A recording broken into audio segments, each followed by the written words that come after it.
আসসালামু আলাইকুম, welcome back to my channel. আরেকটি ছোট্ট শপিং ব্লগ নিয়ে চলে আসলাম। আজকে চলে গিয়েছিলাম ধানমন্ডির দিকে, সেখানে ভিডিও করতে পারিনি। তারপর মেট্রো রেলে ফিরে আসলাম। ফিরে এসে বাসায় ইফতারি করলাম। ইফতারি সেরে বাচ্চাদের নিয়ে আবার সন্ধ্যার পরে বের হলাম শপিংয়ের জন্য। সারা রাস্তা প্রচুর ভিড় ছিল। যাই হোক, এই দোকানটাতে আমরা প্রায় আসি, আপনি আগের ব্লগেও দেখেছেন, শু প্যালেস। এই দোকানটি আমি কমপ্লেক্সে। আমি সবসময় জুতা যখন কিনতে যাই তখনই আমরা এই দোকানটাতে যেয়ে থাকি।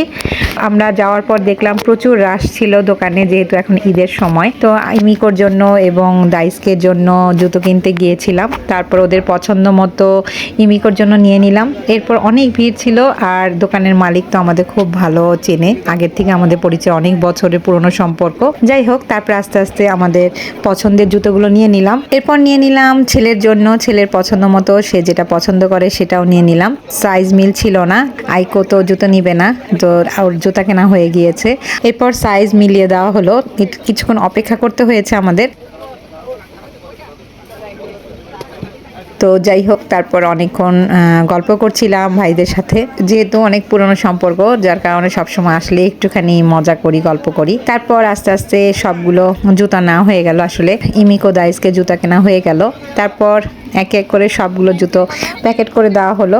আগে ইমিকোটা দেওয়া হলো, তারপর দাইসকেটটা। এই দোকানের সবগুলো জুতোই মোটামুটি অনেক ভালো। আমরা সবসময় যেহেতু কেনাকাটা করি, আপনারা তো দেখে এসেছেন। তো আশা করব আপনারা অবশ্যই এই দোকানটিতে আসবেন এবং সুন্দর সুন্দর জুতা এখান থেকে নেবেন। আর আমার কাছে মনে হয় আপনাদের কাছেও ভালো লাগবে। ওনাদের ডিজাইনগুলো খুব সুন্দর এবং সবগুলো জুতোগুলোই মোটামুটি রিজনেবলের মধ্যে রয়েছে, আপনাদের পছন্দ হবে। তারপর দুজনেরই জুতা কেনা হয়ে গেল। তারপর আমরা এখান থেকে বের হয়ে গেলাম। শপিং করতে বের হলেই তো বাচ্চাদের মন খুশি হয়ে যায়। যাই হোক, তারপর আস্তে আস্তে আমরা এই মার্কেট থেকে বের হয়ে গেলাম। আর এই মার্কেটে প্রায় আমরা এই জুতোর জন্যই বেশিরভাগ আসা হয়। আর জুতা কেনাকাটা শেষ করে তারপর এখান থেকে বের হয়ে সরাসরি চলে যাচ্ছিলাম আমরা রাজলক্ষ্মী কমপ্লেক্সের দিকে। আর এলাকা সব দিক থেকে এত সুন্দর করে সাজানো হয়েছে যে দেখতেই ভালো লাগছিল, যার কারণে আমি ছোট্ট একটি ভিডিও ক্লিপ নিয়ে নিলাম। যেহেতু এবার 7 দিনের ছুটি পাওয়া গিয়েছে, যার কারণে অধিকাংশ মানুষই দেশে চলে যাবে, যার কারণে ঈদের আমেজটা এখন থেকে মনে হচ্ছে। সবাই যখন দেশে চলে যাবে তখন তো এগুলো আর মজা লাগবে না, এখন থেকে ঈদ ঈদ ভাব চলে এসেছে, যার কারণে খুব ভালো লাগছিল। সন্ধ্যার পরে বের হতে খুব মজা লাগে, সবাই ঈদ শপিং করে, দেখতেও ভালো লাগে, ঘুরতেও ভালো লাগে, সাথে সাথে ছোট ছোট শপিং করা হয়। যাই হোক, তো বাচ্চাদের শপিং তো শেষ হচ্ছে না, ওদের তো ছোটোখাটো আবদার রয়েই যায়।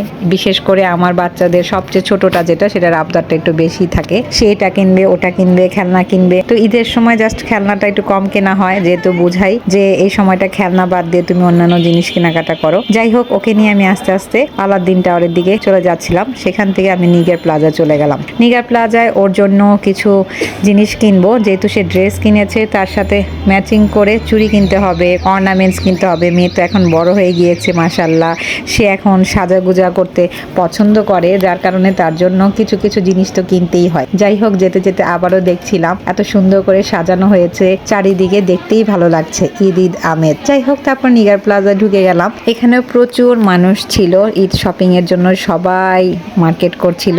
আর এর মধ্যে আমার ছেলে বারবার হাসাহাসি করছিল যে আমি ভিডিও করছি, তাকে কেন বারবার নিচ্ছিলাম। সবগুলো দোকানে মোটামুটি একটু একটু করে ঘুরছিলাম, আর ওদের যা যা পছন্দ, ইমিকোর জন্য একটু একটু করে জিনিস দেখছি, সে কোনটা নিবে কোনটা নিবে না এটা নিয়ে ব্যস্ত। এরপর আস্তে আস্তে তার চুড়ি কেনার সময় হয়ে গেল, তার জন্য চুড়ি কিনতে সামনের দিকে চলে গেলাম। এর মধ্যে থেকে যারা যারা চিনে, মোটামুটি সব দোকানই আমাকে ভালো চেনে, আমি যেহেতু সবসময় এখান থেকে কেনাকাটা করে থাকি, তো তাদেরকে হাই হ্যালো দিচ্ছিলাম। এরপর এই যে চুড়ির সাইডটাতে চলে আসলাম, মেয়ের জন্য চুড়ি কিনতে হবে, সে বায়না করেছে চুড়ি কিনবে। আর এই সাইডে তো সবই মেয়েদের জিনিসপত্র। যাই হোক, অনেক কিছু আমি অনলাইন থেকে কিনে নিয়ে এসেছি, যার কারণে এখানে আর আমার অত কষ্ট করতে হচ্ছে না। জাস্ট চুড়ির কালারটা মিলাতে একটু ঝামেলা হচ্ছে, ড্রেসের কালারের সাথে চুড়ির কালারটা মিলবে। এরপর মিলে গেল।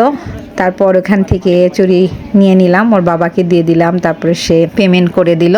এরপর পাশের দোকানে চলে গেলাম, সেখানেও কিছু জিনিসপত্র দেখছিলাম, সে তারপরে সেখান থেকেও পেমেন্ট করে দিল ওর বাবা। তারপর ওখান থেকে নিয়ে মেয়ে তো খুব খুশি, সে একটু একটি করে অনেক কিছুই কিনছে টুকটাক করে। আর ওদের দেখে সেই ছোটবেলার স্মৃতি মনে পড়ে গেল, যখন মার্কেটে যেতাম বাবা মার সাথে, তখন আমরাও ওইভাবে টুকটাক কেনাকাটা করতাম। যাই হোক, তারপর ওরা অপেক্ষা করছিল, এর মধ্যে ওর বাবাও চলে আসলো। মোটামুটি অনেক ক্লান্ত, সকাল থেকে দৌড়াদৌড়ি করছিলাম, যার কারণে আজকে এই পর্যন্তই। খোদা হাফেজ, আসসালামু আলাইকুম।